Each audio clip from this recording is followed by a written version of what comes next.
Ya metefo nyina dwo ma mo nyina kwaba e de ba DL 106.9 FM so a enwumre no nsia abose kei ensama hodo enwumre ya saso so no ebra so se de besom Ghana fo nyina ese wo man adwuma enwumre no nsia ekase bo ene eye benada ofori so bosme no ne da to so edu ensia efensia mpenu ne adworo nan ene so awurade adom wo de yankwa acha yan ahode wo ho ya yetentanse brezi ahoma ensama hodo a ye de enam no wo kwa yententa kase no eso a ye kuruchire ede ato ho wo betimi akenkan bi abrofo no so emu da ho eye DLFM online.com sadan so ana yen social media handles ne nyina so kasebo no enam so Instagram, Twitter, Facebook, YouTube, YouTube, everywhere me patwada eda ho na emomfo adwompo ne bra yan ewo Facebook no so na yankenkan emfa emaw ehon so eye DL 106.9 enwumre samu a ye de enam no de di mu akuti bi ene se maami akane na woye chief executive officer Emma Masrock ene court atenase court se maame no yemfa no nkoto nsanwam emfinhia du emunsam kase ebeyi wo bete yebebo ede awura Ghana Water Company Limited fo asoye omo de nkrata tete ababoti echirema oma Ghana fo ede wonom ka 1.2 billion Ghana cedis asikara omo de omo no ama omadwuma na yesusanso bone pa omadwuma omo edimu yebeko asante bekwai wonom emra hye eye Joseph Osewusu Jo Wise woye achiamehina bedi akira wodi nkan ewo Ghana mana hye bedwafie wode atodwa kirem se oti hoi ade ba ko a eye ne ya pa ene se obeka se wo kromfo wo se eye ne ya bruta emunsam kasebo nso wo bete na danko akufuado Ghana man panin ya kasa ye kirem a esukufu a wonom wie suku pe na mo kwa akwaye national service no eyade du pepen so obi mo wie pe na ban tumi fo madwuma won de se pegu akwama enche bia sa wo hawo ne nyina eto ebetwa na wapani asabre wotu frank ade ama NDC amanyuko no eye kanema mpani John Dramani Mahama wono so akasa kire mu se wakoti le fie mfinhia nwotwenie no experience a wanya na nyasam kutuanti Ghana fo ma ne kwan de a ene Ghana empunto galo eno so munsam kaseboyi wo bete asoye hwe o man Ghana huma sua so akirema aban awridi sika 26 million Ghana cedis ede akwa institutional suppliers o monye ne ka wo mde wo mo no wo mo emfa ente so enti abusuafo nsam no do so pa na wapani a medi ede engineer Charles Kwesi Taylor woye social commentator wo de atodwa kirem se Ghana amanyefo ne bi wo mo kasa wo mo nyene ensunsuanso a ede beba ho ene tse wo ye Ghana babu no a na watu hofo ensam ne peka ho na nyumrei ye de ebesom Ghana fo nyina ese enwumre no nsia ekase bo a ye de every DL 106.9 ensam a ye de ebra wono emu odu papa eno nti ya bone beda ya kurutire ya pega ya tam ya huri ede atontenta kase no so a eye DLFM online.com aya no abo ho de so bekenka bie so ewo ho sada so ana ye tuning app no eye DL 106.9 eda babia enu ntikase bono wo manfo ne adehia wono mo atwa sompo ewo nkofo amaso titiri ene the Republic of Omofia kase bono enam ho wutimitie bi eme woneje pa de ehia ne se obedwedwra da mu ese keji madam a wo bi akwada zip na do message ne so abrayen ewo Facebook no so eye DL 106.9 and me someone de enam no yemfa seda Emma Prince World Ghana wonom ayadwumeko a se eba exquisite collections of souvenirs a ya tra yenkwagina anyebua ye hwa kwam nso ema yetiri empo eno nti se ba event pa dia se bia wo pese dwumadi na se no wo customize one kasa wo pen wo keychains marks diaries any note pass no me pa che wada eye Prince World Ghana wonom ewon kran kokomlemle wo ben ATTC wonom dan no aya na wa fe wonom 0244 622 494 0244 622 494 ebusia wonom ani adwumeko na anwumrei wabo ya donten se akenkan fo mienu yensibre donhwe ba ko ne fansam no emre wo se wo man adwuma anwume no sia ekase bo edia mejeso eye Gangster Cat ya mitenkura Okogyeabour Ocran Nhyiraba Kwadwo Sammy B ebusia ensam no ya de brow na ansa na no kan ye ho anwumre na ye nie ni kakra ye mo akohudra so kakra unia na mechiri no mene maguzo no unia na mechiri no me frequency abakrom e mo akoko mo mehwe ye mi eska fo mechiri hey so here you already me frequency bi wo banka bra agurazi de ben go bi wo mu koko na aka wuram mo kwati mari hey sabi azedo DL News.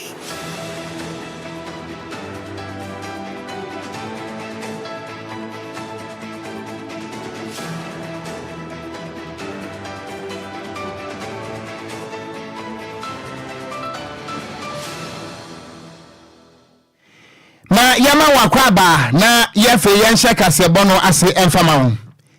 yenhye kasebo na se a woba pani akane na wono ana woyeti brekesa chief executive officer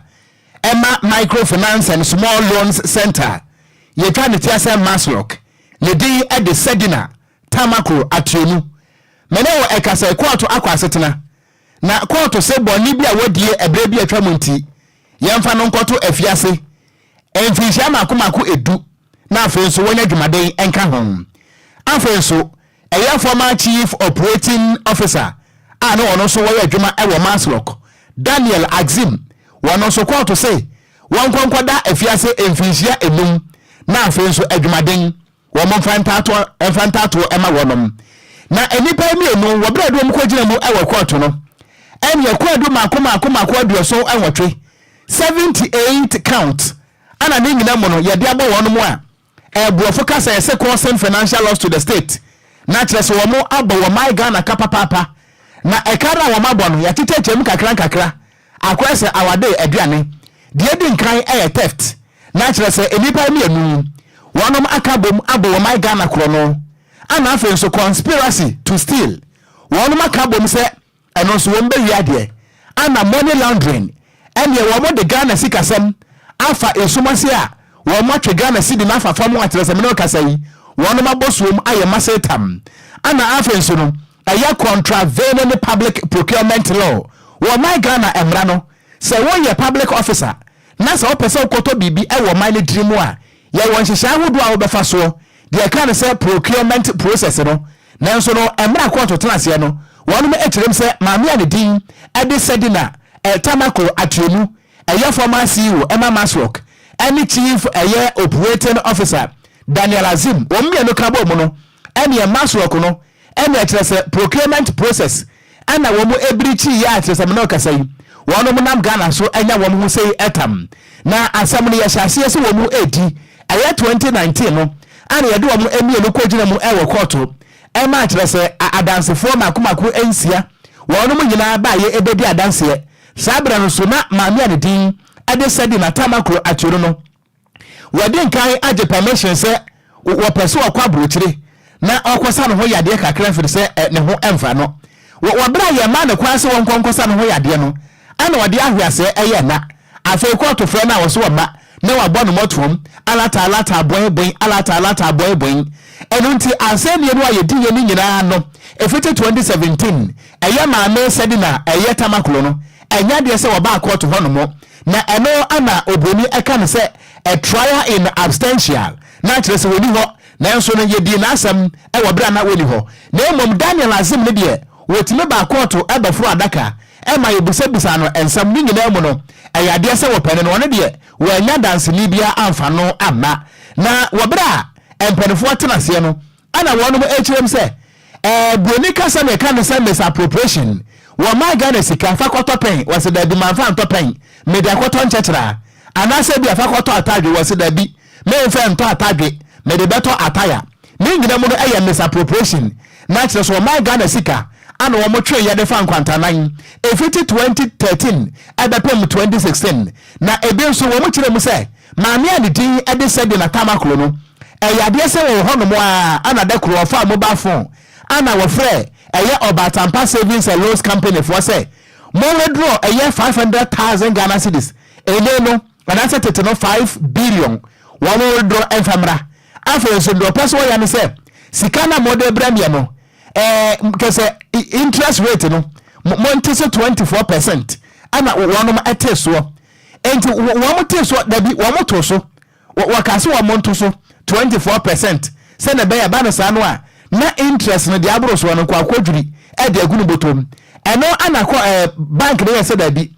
yenti me fa 24% increment ento so na no ma me bufu pa na so nyina mo no wo bra court no tenase no wo mo de sanse me nyina be pie mu e wo court a na nyina no so eye enyina so eye evidence na no na wo mo e kirem se eno akikura no empanifo mi no wo ba ko be mako ade ba ko am sa ye ene se 1.7 million eye Ghana cedis eno so wo man no ede ma wonom se wo mo hwe na eja wo ha wodo bi a elipa bi akomu e wo mo dwadie mu ni ade ana afa kura nso no eja hihye a etodwa e wo kantaman so yade se adwadifo ma no wo maboka enu ntiri 1.7 million Ghana cedis ene ma me said na tamakro wona Daniel Azim momaje na monfa nkoma adwadifo no a oja brantam ama wo modwa pade ahwere wo mo no eno so amare bone kirem se sika no wo mo de koye ana wo mu chemu mienu se ehu ana wo mu che efa egu wo motom ana wo mo de kakra bi sese bio edue ba mpaboa ekoma adwadifo no a eno so evidence ba na kire se sika no wo mo adi de ato so biemu so ye mame said na tamakro ana afenso no Daniel Azim de wo mo sa ye biemu ene se wo mo epaje sika twitwiri die adaya ye de kwa akoto Samsung na ye de abre maslokofo ene sika no wo mo tabiriye wo mo de koto mobile phone ne bai na emom se market no se mobile phone no 100 cedis ya na wono ma hyeda koye ye kire se receipt no 200 Ghana cedis kire se wo mo bu Ghana afaso se ejein ana afenso wo mo so mo koto ka sire so mo koto ye no se ka ba ko 50 cedis ya na wo mo 100 Ghana cedis akoto so ne nyina no ene se kwa apia na aboa wo mo de saka no ebre Ghana fo ama Ghana fo ana atua sanse mo nyina ebeto odwa no ana ne court wo se mpanimfo mi no wo mo akrofo enu tiemfo mo kogu afiase na wo mo nkasa firimu epia wo mo hunu akoko a wo mo be fere se alolo enti Kwadwo ene dia beto odwa enu no Okon ensem we ni dia na yete a mi say manage pa sa oh yes enye se mani age se menu ahwe ase o na Ghana na yete mu no se mpanifo tena se de hyehye ye ba se yemfa institution bi mesi ho no na yemfa mmoa na ma no bi mfa so nya adwuma nye na se kobra na yede na to adwuma no so no etam sika twitwiri die na odi na no ma na mo pa adwuma ye no nya adwuma nya na se ye china 10 years ni se so awo oh yes eso mfansa wona nkawe ajeje anka wo mo mbesen anka we say nka ma no kra 50 years bi de nko betumi age sa unim se boni a wo mode ye nyina no ho Kwadwo na ehye wo wadwunim se wo mode asie Ghana fo ya ana wo mo so nim se ebre bi beduru a akire bayira aha sa na tie ana DL kase ebonso no de wo wayere okukuwa mo no na den ye tena se a eye secret e be yepie ne ye yepie ya 21 kan nukra me you secret happy ayu ne kako wo secret wa 21 kan nukra me you secret happy ayu ne kako wo secret wa me ka chan e dey secret me ka so ta ma ka kire me se oya man se adwuma wa ide nti one ne ile ni ja ye ni se ono okwa anadwo nti bi wo ha e wo man no abafiri e wo man no abafiri nti obai na be ma foforo ne ne ile no da catch me catch you ma mo me kusia enti dia ye no ahwa mpanefo baji kosua na nso bo a enya obi a Kwadwo ye nto aso Okon ye to aso na enya maslokofo nko na o secret apie sesi ameka se Ghana Water Company Limited one of the krata 10 dia ba bonten kire ma Ghana fo o mu yidodo na secret e de apie san say Ghana fo dodo na ba homoden eyu nsuo yi bi ene ebinim de no akose okrem de chikose ebinim e de no anuane ahodo ebinim se de bi si ne ma okrem nsuo ahodo a Ghana Water Company Limited for moden aso no so kama e ma na ye kroje amanfo no ko onom ye mokrem ase no Ghana fo bi no abo moden abo moto mu dancing powder say sansu ete sananya de ombetumi atua ho kada ena na se chena de biara da ni santi no alata momman ena Ghana fo ebo edigo moto mokrem ache say enya asema ya ni kasem kra no mo kirem a enam ka hodo a Ghana fo de e Ghana Water Company Limited ni ntino sese na mo dwumadi ahodo wono mu die no ayede papa de ama wonom na mo kirem a Ghana fo e de wono ka 1.2 billion Ghana cedis asase ka we no eso pa ma mo dwumadi a mo die no ehwa ayede papa e de ama wonom na Chief Manager Public Relations and Communications of the Ghana Company Limited aya Mr. Stanley Mate ana oden krata tenten dia ba bonten na da ekyiremu a sa ha we na yade a empenifo tena ase hunu sei oha na eba na so papa esense nipa dodo na na wonma yusu nso okrom ha sei ya kwaji sika na ya boachi bidin won beda no mka da na na Ghana fo dodo na ya omadwene sei ka no se de tie benya da ombetimi atua ne senti omotena ase sei ene se de tie ne yamomode nya hyehye ahodo beboa na ka ahodo Ghana fo de na so betimi ate se be ya beboa na Ghana Company Limited no wonom eye Ghana Water Company Limited na betimi abo omomoden anya sika tumi abo na ne ma tumi akoye de ma wonom ne senti obe hia hodo bi ate so ne omomoden ma abo sika no kakran se be ya beboa na ka omoden na mo de mo beti so bi wo de ka 10,000 Ghana cedi de wunya kakra fabra na so entumente afis omoden se ba bonten so ene wa wodi so ka ne se wantua pe ye betwa unsuom ni nyina mo de ba bonten efo mo ya campaign ahodo de announcement ahodo de baye ye de bi contract ahodom ena afis so kasa fidi ahodom bodawura se Ghana foi ka mudi sunsun so de bebra adwuma na so dodo ne senti no ya tete boa no so ya man flexible payment terms o sika no de unya mu kakra kra fo bedwam na ka na suntumente na Ghana Water Company Limited no entimi nya hode na mu adwuma so Ghana fo abu ne de agoma so se de eya water Ghana Water Company Limited fo ka no wa muntie enya de mo de baye adwuma de biara de ntino ka hodo a wo mo de no enya de Ghana fo atua ana snale ma te etrem a sa sika hodo a Ghana fo di a omuntumi ntua no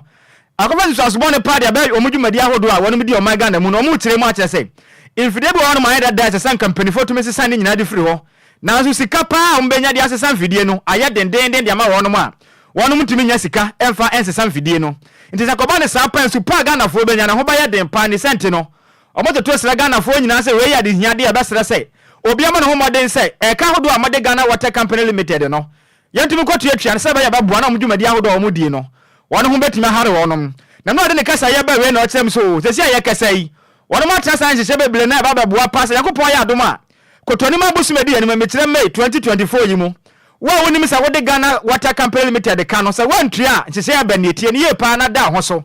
ene se ka bia wode no ye ba mode na yasama o kama ye ba kyerɛkyerɛ wudin ne de mudin nyina konkowa krata ahodo o ma Ghana mu nyina ne ya publish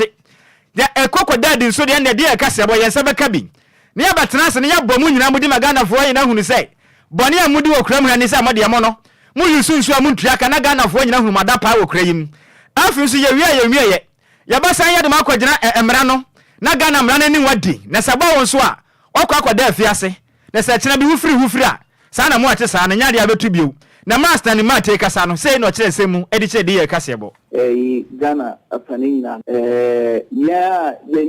treating so no ema nom ade bibia the same people are empathy with your bill social obia edimande good services from the Ghana Water Company Limited because young one company they producing so much the same people no omuntia omo bill na say amount for intia omo bill the third thing any sika e ya to intro e dey say in fidi na no can it na yen so it me and so Ghana for a momano person area you see no it is affecting us so one the entire cry and entire cry and so because every cubic meter of water beer yet on the we lose a certain amount of money per the tire is not on their mind so share in figure you see even my dada even after foreign because of the way you say yen to bontinti the dirty water everything that I'm saying is no say figure for you I'm a nina no a boyanka we used to make me and so no amount for any power ten and Castle Wakasa, Chief Manager, Public Relations and Communications of the Ghana Water Company Limited, Mr. Stanley Martini and our Tayano. Yanto Yumeno Siaka Bono Eso, Ewo DL, Waha, any Insia, a Chilipo and Kuno, and Way, and somewhere de Enamno, a more de Passano Manamoa, will buy your Facebook, no so I be at the Atum, a DL 106.9. Yana do adwon po no aba na yenso ya kenka ni nyina ede ama na sebi empanisi dompa akorotwa amansa wi aka no asakran wan wo botla wonya yimtu wohwa atemwe ya abayi a ususu se ebema corruption etwati ni atwa ana se aputoi koje aputo sa oko ha adwen pa o amayim wo se na me ka se wo hwe unemployment rate wo krom ha sei na nipa dodo mu nya adwuma nye wo man Ghana mu na se ye bia adwuma na mpelefo ne hye bi ba se mo na amafo nya adwuma nye na se nipa ba ko mienu miensa bi tena se bopo se sa wo man sika de kogu ba bi kura de bi hya fam wo krom ha sei Ebe to from this can be shaho. Sir? E wo kura yim. Na bebre na mebru bebre na padwuma enya bi mfanye. Na nka sika na kura mo be wiani mpo ka mo fa be bi adwuma mpo na nka mebu no kura nya bi nye onye da. Na this kind of baby akoto na Ghana for ble na sika nyina da bank. Endi mini pa bi say ne de me de mo be 100 years kura me metu me ne beje. Say so your money sika. Sir? To mo secret ne de. Ye bon pa so ye be ye pie nkakra saa ne ye hu baby a o ma ne ko. Mami wode e won nimbe watere aputoye ye aputoye o ma yimu nsem ewurade se kroman za se yentu ni pafo o say kroman yentu ni pafo we are sure yentu ni pafo ebua ye o mo etu om fom fa o kro uti obi afo ko mfa se me wo fa na se woni mi se de ade te no sa yentu ni pafo Ghana ha yentu ni pafo wo be ka ya kwabra ne ntiase da esusika wo krom ha mpanifo do 100 companies ahodo ano a enkasika omo esa efa kuntuna se fa no mpro no kra no omo de biebie nyuma na meburu nya bi ya nka me inhira meti ha me da se wia na so ma nya so mfaso na me musa me wa fa asefue na me se bi obetimi aboa ye wo mo a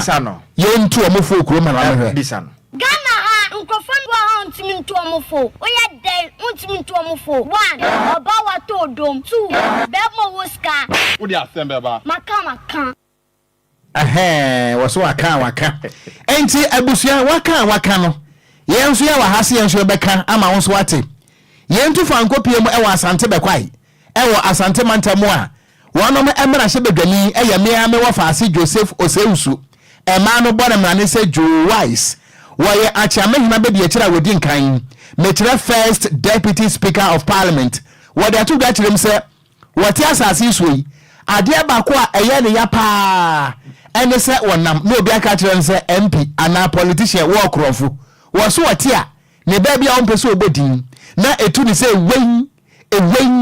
ewen wo se ase wo mai mo ayetie se wo bi eyi ni hugina wo se wo besom ne man obesom Ghana sa bra no obi atimi na tam se ne wo pe na emom betimi aka sem bia tire no na emom de obeka a tire se ne koko ebefu so ne bu bedwa ene se obeka tire ne se ase wo kromfo efiri se wo bi amra hye bedwani a V8 na wodam no eyeka wo se eye loans no makwaje na empokura ne sika ye ditua ne kasa bia obi a politician wo bi ye MP no se bi kutuwa bi se edue ba mpaboa ana eyetia se wo ba singlet na so kura no sa nipa no wo koduru constituency a eyiye bia esese wo kobie ensambode esese wo bobie obi ye wedding esese wo kọ so obi ja ne kunu esese wo kọ wo se sa ne ma wo anyina ne Ghana fo ahwe na mom de beka no se MP kromfo wo so watia na wo dwa bumientie nsawri bi hurts to hear people calling it thief only because you opted to work for the public. Listen to all public discussion. Every politician, every elected official is called a thief. Nothing hurts me more than that. When I can say with pride, I've never asked for support from anybody. I've never asked for anybody to give me anything before I do my work. Those are the things that I think now I have health issues. But I think those things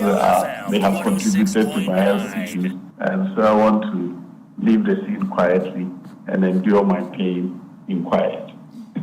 So Honorable, you live in Parliament or you live in public service for good? Well, first thing is that Parliament have already announced that our supporters, I think, have put in enough.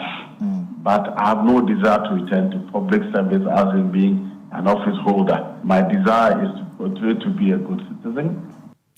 Na enwachi ana yewura Joseph Oseusu wode tato na wode afutuo ema ne mfefo mrahye ene politicians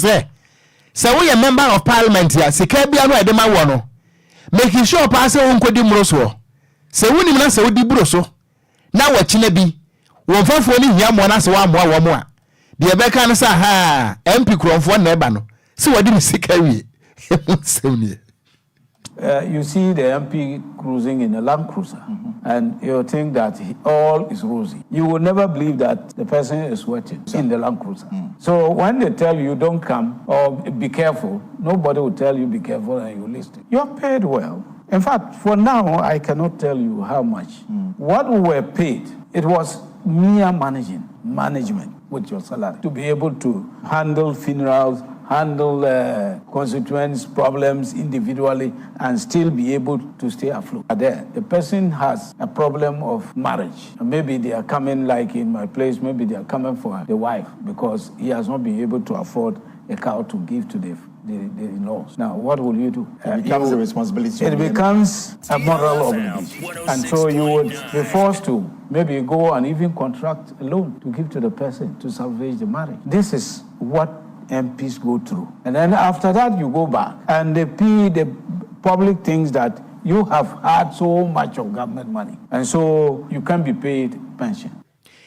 Ebusuanfoni ayeti yeyi eye o my Ghana ati amehna be de akira wodi nkan ewo Ghana ye mra hye bedwafia wono ana wo ye mra hye bedwani ewo asante bekwa yewura lawyer Joseph Osewusu Jowise ana wode sanse moyi ato edwa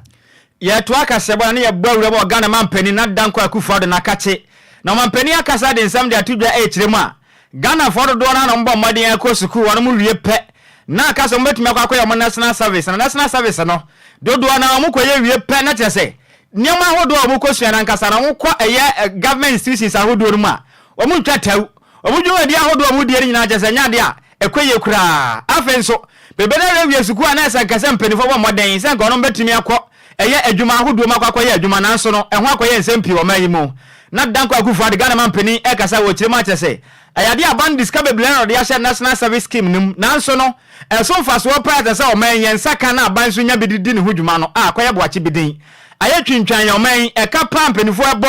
ewo national service scheme no ho no nya de a aban se da nya so mfaso obi a wakasa na wo chirem so emra na mo lante national service policy document edwuma de na danko akufo ado wakasa na wo chirem so resource pampanifo nya no eye kuma bi akoye ketekete mampare ne santi empanifo ahya se yenhwe nhihye pa se babeboa pa na sa ha wodo akoye osi akoya ne santi no ama national service wonu dwumadi ahodo omudie no nyama nkoye emfa mampanifo no won betimi ayi se osi akoya ne nyina de afrema nyama etimi akoye de ama national service scheme no na danko akufo ado Ghana mampani ekasa na wotem so esi o matana sa nhihye bi se ne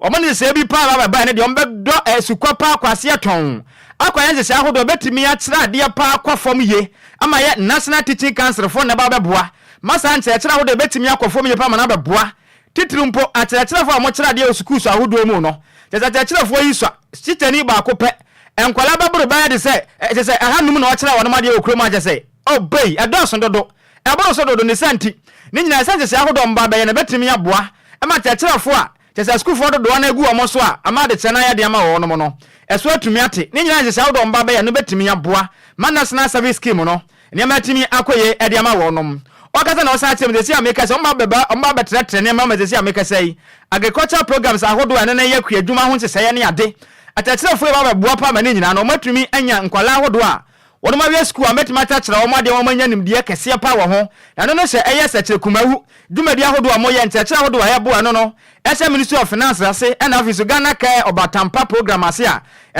ena betimi aboa ma agriculture na se kuaye dwumadi a omudi no ma Ghana mu no ebetimi yensusanso pa e ma Ghana nso yatimi akoya ne mpuntu dwuma mu na mna Ghana mampeni na danko akufo ado mna wakasa odwumadi na ase no ensem bi sei na de to nsem twerefo enim. The National Service Scheme has operated for years without any formal policy guidelines. This policy document represents a paradigm shift, providing direction for the scheme's delivery and aligning it with government agenda to ensure that service personnel are adequately prepared for the transition from school into the workforce. It is disheartening. Here reports that service personnel are often underutilized, with many relegated to peripheral tasks or left idle in offices and institutions. Government investment in the National Service Scheme is significant, and we expect a return on that investment. Therefore, measures will be put in place to regulate deployment process and reinforce learning opportunities during national service. Any power ten and Castle Cassia Ghana Mampene Nana Akufo Ado ene enamuti Yentwa enumeno siaka sebono eso na oba Facebook no eso a ye stream live ewo yen official page no so a DL106.9 na wodo message no aba ye begebre na yakenkan ni nyina nso edi amawo ewo kasebono eso na ye kwa yanimu a Ghanaian mampani John Dramani Mahama ene wano ana wotu franka ede ama NDC amanyuko no na wahyasie bonto apa ene etiripo a eda no nto agbo so eye building the Ghana we want together said the my Ghana ye pen wano ye nyina ye nkambom na ye nchechire ne saa na mampani dada na no ano ene Kambatia wo my Ghana tifedo ne important na wabra wane Ghana for ekasa na wochirem se enfinhia nwotwe enie a wakote na fie se mampani dada no eyade se wanya asuahunu experience pienu anu wanya na mbukra no waka sabra na waye mampani abedi akire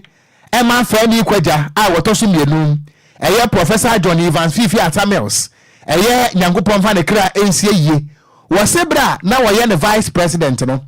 enwuma wodo pienu anu mienu ka bo mu e wo NDC dream a wonom etimi eyeye wochirem se akwan hodo a NDC ye wo kan ya eyeye sada nso ana school da hodo akese ene e-blocks ahodo wo mutimi si ya ma kire se schools under trees ene makoma empem ne sa 3000 ane yidi nyina mpo edi free ho sada nso ana chips compound wo si makoma be se empem 9 ne nyina no eyade ahodo a wokote na fie wo hunu se emfinhia nwotwe a Ghana fo de mama mpani akufuado Dr. Alhaji Mahmoud Baumia ene Ghana fo no eyade se abai we wadada Ghana fo pa enunti efie na wokote na ye no eyade so wasua de wo huna de na wo ba bia mu no so no eyade a Ghana fo penko a ana wo be yade amom se na be ya wo man no empuntu obetimi abamu wo tirem se wo bia wadi mampani ni bida na wo experience no kire se enya classroom abrabo eno no eno ntire Ghana fo ma na kwan na wo ba bia mu no Ghana sani ye pe no wonye ne sa emfa emayen emusem nie. I've been president before and I had the experience. There's no school where you go and pay school fees and enroll and say, I want to learn how to be president. You have to learn on the job. Luckily for me, I got the experience working with a very good, honest, one of the best presidents we've had in Ghana, Professor John Evans Atamels. And so as president, we did some things well. We did a lot of infrastructure. We provided health facilities in many districts and regions. We provided educational facilities. In the 8 years when Prof and myself were in government, we removed more than 3,000 schools under trees. We built more than 4,000 CHIPS compounds. We built roads and highways. We provided water to people. I had the privilege of commissioning the Bunkurugu water system. We extended electricity to as many communities as possible. If communities have light today and Ghana has one of the highest rates of access to electricity, then it is thanks to the NDC administration. But on reflection, I've been out of office for 8 years. It gives me the opportunity to look back and look at some of the things that we could have done better. And not everybody gets that opportunity. Enti eni ayeti yei eye kane mampani John Dramani Mahama wode sanse mwe nyina toja wabra wone wamanfo ne adehia wonom ewo etifedo mantamo eye Kambatia wono mo ne kohia ye ana sanse mwe wode toja ya to akase ebo no so ne ye bo ede awura ehuma esuamo na sia meka se krata tententen ede free Ministry of Education aso ye de aba wonom echema se sia ye kasei aban erezi sika 26 million Ghana cedis says asika ne yefan koma institutional suppliers na institutional suppliers no eye wonom ambo moden na free SHS eye nwumesua fa no koye na danko akufuado ode aba man Ghana mu asukufo nkola eko sukuu free okrem hayi eye wonom amoboa epam sukufo ne ntade eno no afin su PE kit ahodo ntare ahodo a emofra yi hye ede ko sukuu du ko di agro ebinim su di ko si akan nyina yi ni nyina ka ho bi ana afin so eniam ahodo bi ti say pen afi pencil ana afin so eye enwoma ahodo a enkola di suade ni nyina no eyade a aku ahodo a na se nwuma aku ahodo a wono mefa ho ka ni nyina no na danko akufu ade Ghana mampani eja sikam se enko mo asoro momwe na momfa mo na eye free SHS dwumadie no eniam ntumi kwaso ye pa na eniam ntumi enko anim emfa ma homasua ewo man Ghana mu na enkrata yi sa kyerem so abana ni ku homasua ho ye pa so obeboa na free SHS ode aba man Ghana mu no enkodu baabi na obetumi ato agegema ne makoya basanti no obono homodin bia se de obetumi aye na baboa na free education ekoso man Ghana mu no amasusuan so pa etimi de aba ma man Ghana okata na osa kyerem so yade a empenifo no ku hu ye pass obebɔ ne ho modin bia boa mana ho odin kakro benya bia te be hyem se be ya beboa na tumi approve eye free SHS eye nwumasua no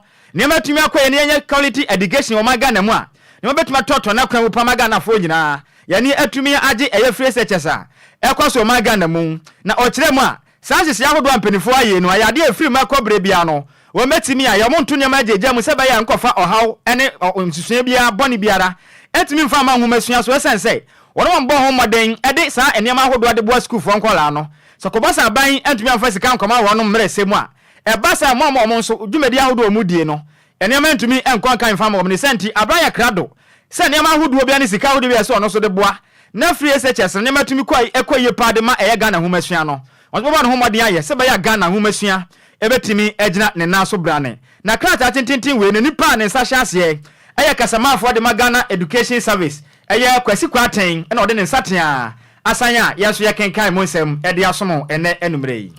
yento akase ebo no so na yenkan Ghana for messages no so kakra wo Facebook no eso amisco spelele wo di frikaswa ano si in fact madam said na tamakro ni 10 years jail no esese eye asuade edema other corrupt officials no a wo mo ewa bem no ano say arrest corruption officials now and we hashtag ana safe as burning ano say wow very very very very good 10 years pa in prison very good pa na Kofi Parliament ano say in fact Ghana is sick sir Ghana ana Ghana fufro was say I am watching you live from Agona Bobikuma Central Region Anna Mavic Asan was say good evening Wafa and then Wafa say in fact you guys are looking nice was this ankame your body anko anya na say pa dia wo try a oni Moses farm wani benya Kwadwo ebejeta was this ankame your body asamre anko anya ka ebejeta so your body anke muda ho sa we see den sanke ska ba fie o na den ba se dem sisi ai no mum na say ni nua ba bi wo ho de a me ba bia din o na den ni nua ono wo nua ba bi wo ho de a fine na mum sa wo betra me dia dabi wone Sam George mu benya asme be sikrom ha bi ni enti mesra wada aware de we abranti anyabotre sisi apare anyabotre fi se shegelege yes we nickname no shegelege yanware ni bia no adi me ka shegelege onye so no shegelege yanware ni bia no adi na mra ne no umra ne asai bidi agolo basa aya unwe TV so enti mesra wada Kofi ya no ahwe TV so Maverick onso ya no ahwe TV so am so mo hwe TV so hwe TV so na yedi agro ye trans say dia yedi agro ye shegelege yanware yedi agro basa adwa ya adwa awale de sa patampe sa uni apa yede dabi Kwadwo yanware Kwadwo asema okay okon sa wo de ominim sanka wo ye ayi Pentecost ni ba mapa na sa Pentecost asoro no wokọ enu nkyerɛ sɛ yɛn hyɛ otwintwan sɛ kɔware enti Pentecost for nyintrum yɛn hyɛ sɛ kɔware sɛ wo mmara so na pɛ sɛ ɔware a mpanifo ma akwa ma aware wo sisu sɛ wo nware nso a obi an hyɛ wo ba mpɛ sɛ mbusa sɛ de wo kɛ sɛ Pentecost for nyintrum dabi me nyamfa converting ɛsɛ me de kɔ mame musa Methodist for na bisa wɔn mo na biom de ɔmagye atum dada na me no wo me nsa na wonum vi wo wi nkwa sɛ mo gye tum dada na I method for you na yintu kan wo de woni wo wasam ne ebusa no because a very long time ago story enti afutwe a very long time ago story na de ma wo no achepa very long time ago that's right who story na de ma wo no ti asema ache ye ensema ye kan nyina no ya na ye evidence enti over our liar ye nitro ye kan tro nsema wa dabi de be ka bi adamufo over our liar say be kan tro kwa chira Ghana for ensi ono ba fu fra da pen e wo yiri achi over my liar say bet my sa meet me nyasa over your liar oba de on te wona ya de pama na won kan oji bone enti wo bukra de enwum so ba dada na wo kofo oba afufro ono oba afufro da pen e wo yiri achi over my liar say bet my sa meet me nyasa over your liar enti yet want to say ya ebusua over our liar see ebe tantra kire wo oko wonim ade a we mo da bio ba ko ne se ye fi akura na se baaye no ye ba hu se kurom ye da papa eni tinya de be san ko da bi eni ye nware o da bi ye de kan kurom ye ba kurom se de kurom de ye kokofo nyina ye de ache konkonkote o ma de enti akohwie no a oh uni apa akohwie no a da bi no a uni ana me chiri no mini magusu no uni ana me chiri no me frequency aba kurom e ma kokko mo mehwe yeni am ni ska fo me chiri hey so here you already me nkwakurasi biebo banka bra agrasi de min ko biebo mu kokko na aka wuram mo kwati mare hey enti kokko na busua pani wankasa kwate ai ma yanto akase gbo no so ne yanko anim ya gbadi awuram e wansan fufuro mu a mena okasai akatu na bro na Ghana ye kwa kodi line so akwa koto aba e de yi wo mampani fufuro ana afi nso no emrase badwafo se be ya fufuro se be ya we mu a eno de yeni mu ada na eduru sa mbese na se campaign no ano ye de a wo be wo sa amanokoi ene amanofo no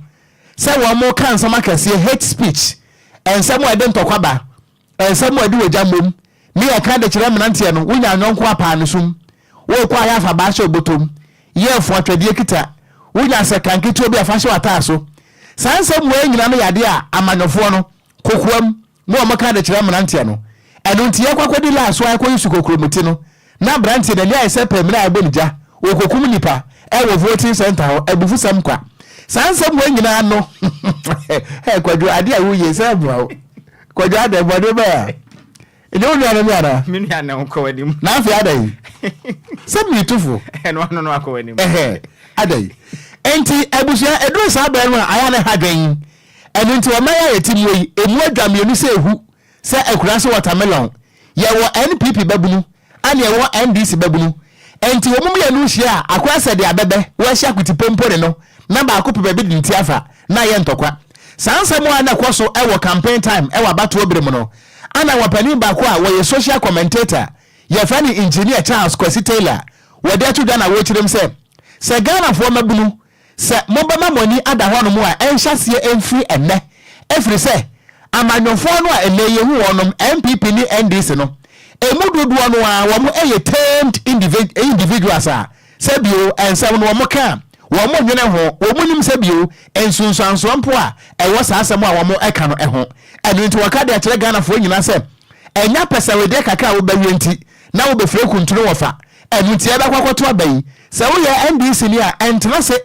ema NDC politician bi emehye okutupa enka entra se wo MPP ni ekuno sada so na se wo ye MPP ni a entra se ema MPP politician bi ema kan entra se bejemo bejiaka bejiampesie bejibrodo obi honmu a yetimeto eyete kawe one pack 35 cedis ema no na etuation ataso adaya wadi mu amenti wonkokum nipa eno na wo kirem se suba we yemfanje kire Ghana ani yemfanje kire woman ana wo kirem se woti wo man mu na sese bie wu wo koda ana nsem bi wo honmu a wo beka na wono de watena nkofo amaso wahunu amaya entokwasi so eni sunsuanso a ebaye eno ntifasha wutirim se wo ye Ghana ni a wo maya yetimwe se woni bibia kura no a asumdwe no a wokitamu no ma wani so na mom sa ma wadwe se wo pe NPP asem wo pe NDC asem esene Ghana eno nti politician bi ebehwe ukutupa kona kodi boni a wo se ebreba so no na politician no na yire ne ma en na busuafo abrochire na wo mom no ye de wo aye scapegoat eno nti Ghana ni babia ma nani ena ho na afiwe no abato ekwakoto no monhwe ye ana obia anhye mkutupa se monkonko di bole firi se wo moja egu fo mu a politician ne ba woti abrochire emu nsem nie eyembebu awon na wo ba be hye anan nti always no se wo bebu no wo hwe se nyimpa no di wanim no na na motu no otu no ochina wo advance a ebebo anasembo because we were competing with the white na white no omo anche hen secret bi na ye call as a slavery ye wie no omo try create environment a ye be ye adwuma ho a ye mpeye de na sisi anso set of generation eba what one man can do and save thousands ye nye se adwuma ni ye bi nti embebu no so omo ani anye den no omo anhwehwe the future or the picture of their destination a mo sisi ano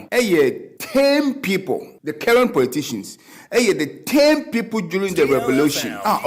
For my dream and you be but mebuna se siano omo shase no omo bi so omo ho se yenye free ho a dia no mo be. It is a politician be catch say go and fight and as a memo sika waji sika no kotoma obi oni ema or chen bibi ni o se me power because the strength in the life need now depend on politics. Omontinas no omo nhwe the kind of nkofo a ometimi ato aba momo mo a omo fi hiemu ebe benye position no they wanted to protect their position but omo de omo ntimi nkokon nti wo no na mbe use as an scapegoat.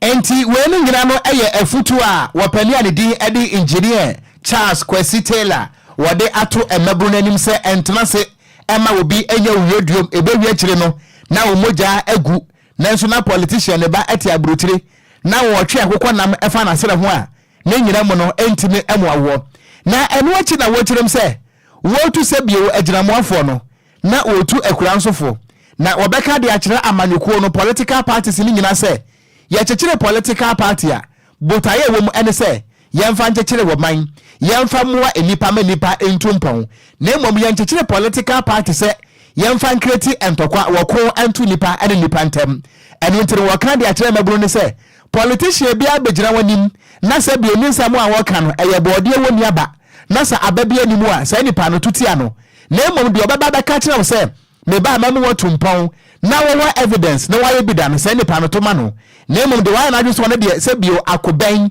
war drums ana wo bo monko kum nipa monko ankoko ninsamu a woka no kokoam na so obedru nipa mu a wonka no sa na nyina no wo se Ghana fo mumfa mu ensaniani na monto abama se bio politician a wodwe kwachiri na wodwe abrabo ni mpuntu ho na emom enye ntokwasem eni se bi obi a wosi nioma ansana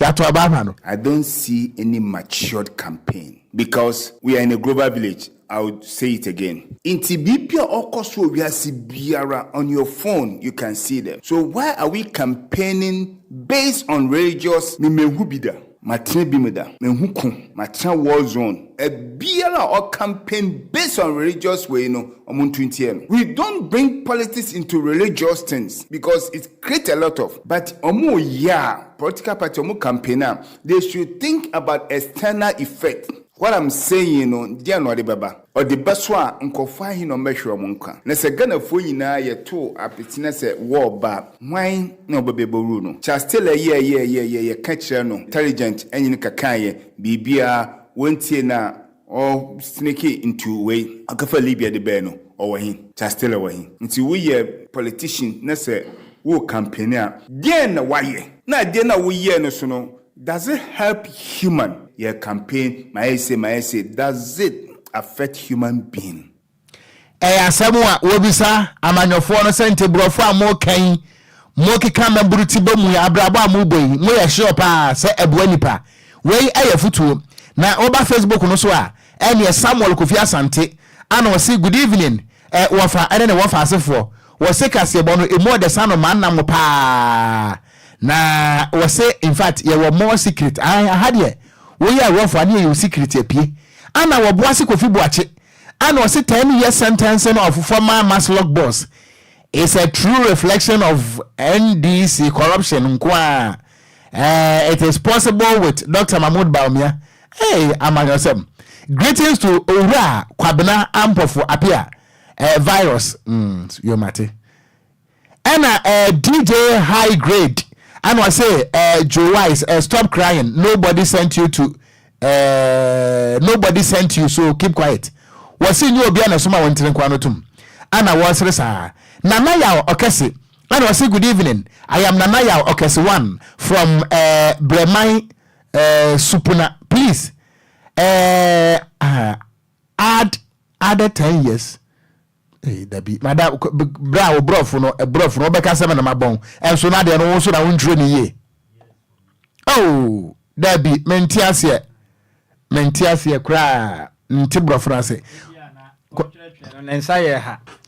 se wo pentam dia betu se be ya yemponja nti am se na ne fufu sai nti e betwen nti onsan enhwem no mfa radio because we see good evening. I am Nana Yaw Okese 1 from Bremai Supuna. Please added 10 years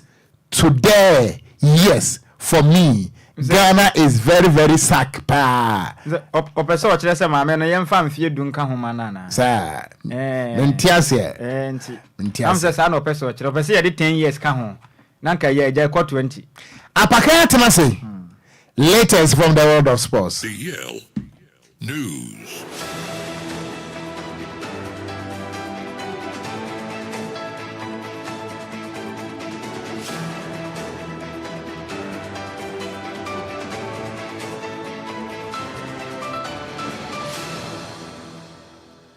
Right, Buzian Samo Bibiala John Amo Bibiala Kwabam from DL 106.9 FM Casafidio so and Branda Yumeno Siaka Sebo Sumredo. Sa Goodiamon Sama was so I aboabo no Buzian de down. Now Hunia call any nearby. Ewa Goodiamon Sampina Guian Pronso Edeba. Ghana dear one of course phone close to the latest any exclusives no ya boabo Nina no Edeba. Mia made in some Nebrono. A dear Majesono Aya yes one of this share. Apakan GH the blessed king. In 10 times so means if I'm mention some say from the mention CM from 50 miwia na midway ewa mononidia. Mention CM from former captain Edema the Black Stars of Ghana nidin Ede Asamoah Baby Jejan. I mean okay say on nama oye media to any central for didn't commode in some Europina Edi etuja na yebisa Asamoah Janse yatese Blasters no politics ewo muyepa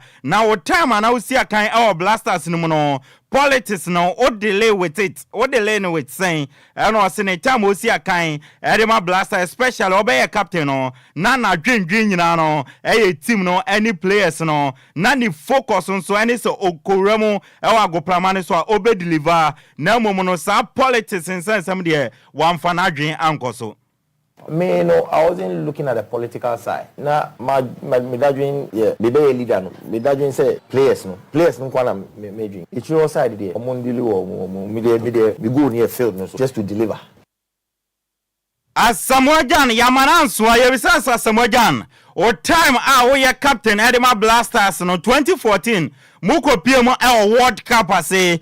man ye friend Brazil ne yakote says kasam ensensem no ene Sule Ali Muntali akwakọ bo media ma sporting club penny party no ne de ye friend Moses Amapaka wakobo na sum na wona na we captain 2014 no chiremu sansem na esi no kraba na wom eno se sansem na esi no on person obeka ho nsem pi na mom ni obetumi aka ne se enya no kreda Sule Ali Muntali ankobo Moses Parker sum. Yeah, I was there. I just don't want to go into details. But the mechanic said one more. Asamoah Gyan Yamaran swa yebisa se baby jet wa down for pa ene nyumtuni Castro na Castro abesi ne wayira yehuno na Castro na nkasa no kwan ban so na wo fahia no na yemisa Castro no ofina na enne ya yehu no eno se Castro kire ne nyama pi including say yempie essence ono no na oyobia ompe piepie no hyedem ohia Castro no ena Castro kire ne se na yepie o se Castro beto nwum ewo ma ye friend Italy ena ma ohia no since then eno ne ne be ya danfo no kase Castro no omfini ana oboa wa fi Castro yepa very much so much because okay yeah, me can in a funny way. But what say me nyeme so. That's what chair me nyeme so. As in me homeboy, me shefi from training to fee. Ono na ma me hu say o Charlie, yen ko ha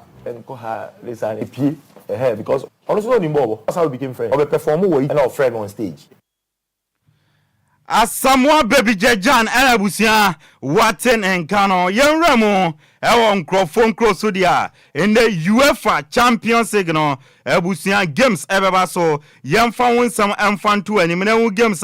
in the ebebaso any sen ebekodia Yenremo Ewon de no Barcelona fie na nyame aduma nwumre ya 7 PM no omuni bobokwa ye friend Paris Saint-Germain and the Bueni na sa game referee friend Itzvan Kovacs a ofi Romania and ekwakodi sa game na enya asam ketwa inti 7 PM ya no UEFA Champions League quarter final no second leg na baso Barcelona and Paris Saint-Germain and omo de boani first leg no in the Paris Saint-Germain tena fie ma Barcelona be show ma kamiensa e mo mutimu mienu Barcelona ebetumi e hold on to the lead a qualify and Paris Saint-Germain eba be comeback embre and Enkrabia and ebechire sanso na uramo e was Signal Iduna Park e was Germany a reference Slavko Vincic a office Slovenia na ebekwa kodi Borussia Dortmund etna fie no money Atletico Madrid e di abo ni first leg no Atletico Madrid etna fie hye no e ma Dortmund etimu ba ko Dortmund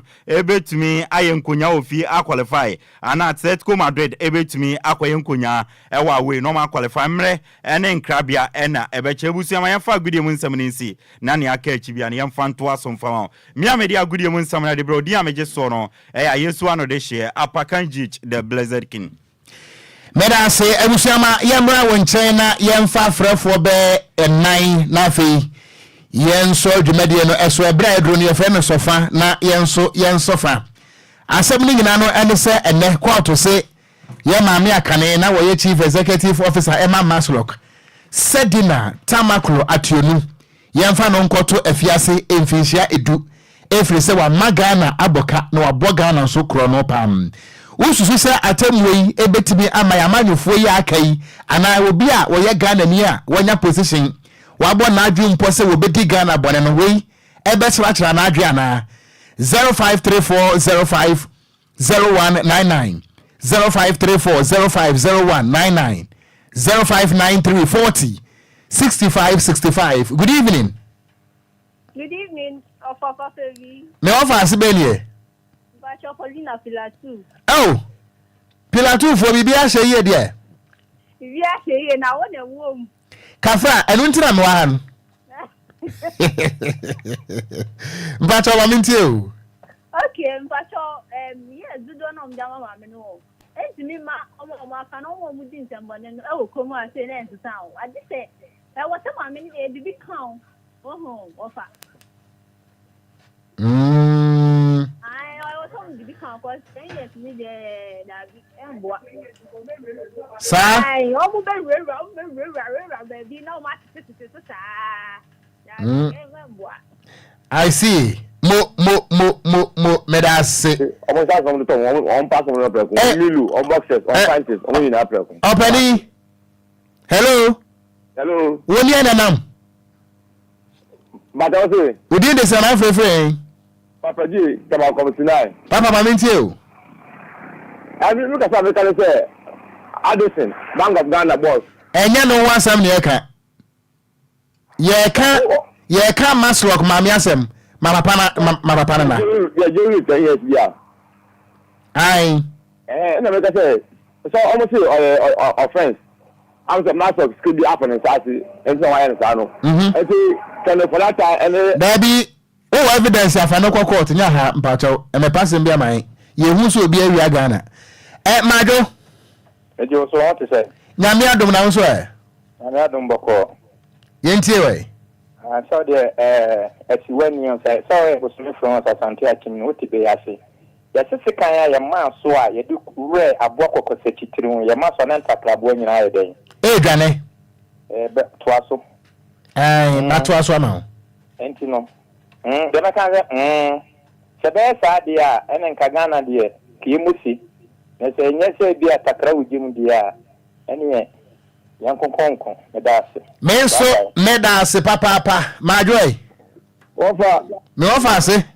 Offa so be jan taba come 11 ma mentie wa ese me we de ni na be kwa o ma mpeni ko de ni bia ye bia na de ni ata ese nya me afọ se na bi ba o mu ba no ma yi no o ko nya kwa ko de sika ai me de ma na kwa no ma yi o ma ne da num ni mu ana o mai enu me pa na tie so ana sen ai se ka judge no so to mo afọ no e be ni sika ma ye no o de ko tu no de mo aba no abedi sika no e me ye ko ye za bi ye funa man de ko ne de sika Ghana Offa meda se kafra majoy ya aja do Offa Me pacha we dey say na free me free hinie. Said is ogori. Mama ntie. Papa. Yes, say you be see be free say. Mami ya so twa no eye double foforo hu. Enye sa. Say yes say sika mo bo so yi. Na say enye omu nyina pese kunya na wo makwa mu a. Eka bebre ya de ma request. Ese so mo bi ka ho. So what ya say? Eso ko eso. 10 years is almost to be free. Ya ka 10 years ne kwa. Almost to be free. Ajiba kana ba ka be 7 years to 8 years. E je so what ya say? Eso mo bi nka ho. So mo ko review am ko bi am fa bi nka ho. Na mo fu fro ho. No bi biara so be to no so no. Ma em fa fe ba ni say o be tie tie kakra. Watumra. Emra ni ye djuma. Ana ma ni mo be timi aye ye. Na emra ni ye djuma o ma ni be da akoso. Eti o mu hwe. Na emra ni mu nya durubom. Why? Me so me da se. Ebusuya me bre no nti fa me eye last call why? We dey say na frefre. O fa gas takat o tenkua. Man fa wan ka me ya le kura. O to ka so. Me o say. Me to ka che na se me friend nto. Na udi be nie. Pastor Becky nka sinsa. Becky sansa mambrodo nti. Yo.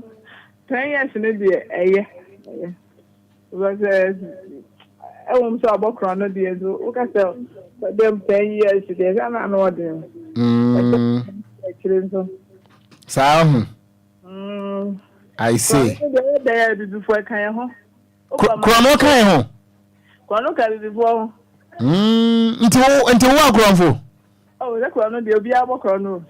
Enfo obi a me so. Kwa mu nam de hitman say we yi.